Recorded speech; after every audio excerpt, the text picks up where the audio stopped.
All right, y'all. I want to talk about something dealing with this Andrade fight over the weekend. You know, the Boo Birds came out in droves when Andrade didn't go out there and just completely just beat this guy from pillar to post and outclass him and get him out of there in a few rounds, or, you know, just put on his virtuoso shutout performance.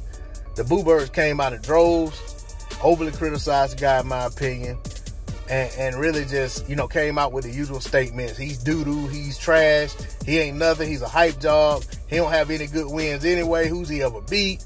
You know, total disregard for what people in the boxing business say about him.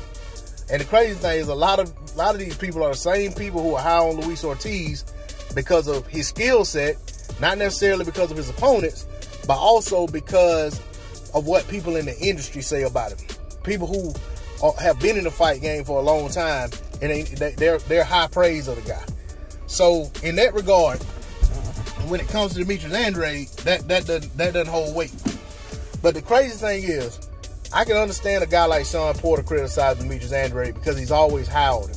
He always talks about how good a ring general he is, how good of a technician he is, how good he is defensively and all of that stuff, and how, you know, his skill set is so superb.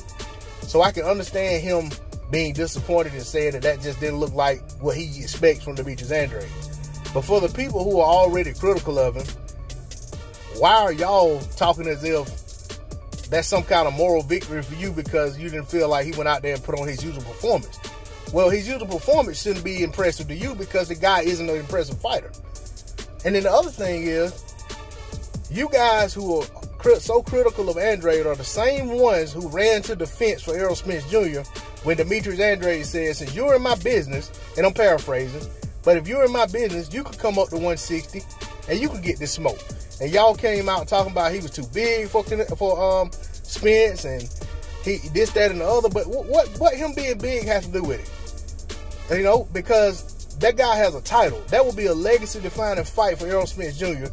to go up to 160, lift that belt off Andrade, and it also would help him get the Canelo fight, could help him get the Canelo fight that he seems to want. And then at the same time, you guys have no problem with him moving up to fight Canelo. Now hold on. I know y'all gonna say, but D-Lo, who wouldn't move up to go fight Canelo and get that bag and get that fight with Canelo? Well, I understand these fighters thinking that way, and I understand you trying to use that to rationalize it.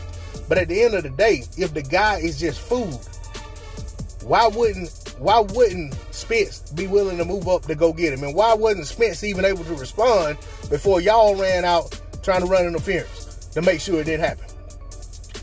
At the end of the day, I'm not advocating for Spence versus Andrade. I'm not advocating for Spence versus Canelo.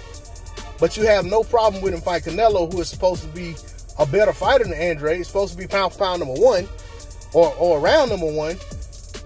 And Andrade is supposed to be garbage. To me, logically, it would make sense for Spence to go up and just get that easy win, get that belt, just like Canelo did when he went up and just plucked that WBA regular off of Fielding, because the guy was food. Fielding was much bigger than Canelo. He was more bigger than Canelo than Andrade is than Spence. At the end of the day, you guys know Demetrius Andrade is not somebody to take lightly. The guy's not some pushover.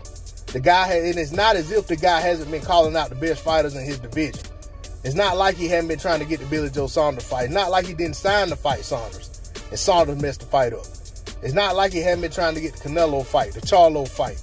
Not like he hadn't tried to fight Golovkin. So let's give the guy credit. Let's admit that y'all know the guy is skilled. You know that he's a problem. You just don't like him, and that's okay. And you don't have to be as high on him as I am, but give the guy some credit. Otherwise, y'all encourage Errol Spence to go up there and just pluck him off. That's all I got to say on the subject. D-Lo 4 for boxing. Like, share, comment, and subscribe. I'm out. Peace.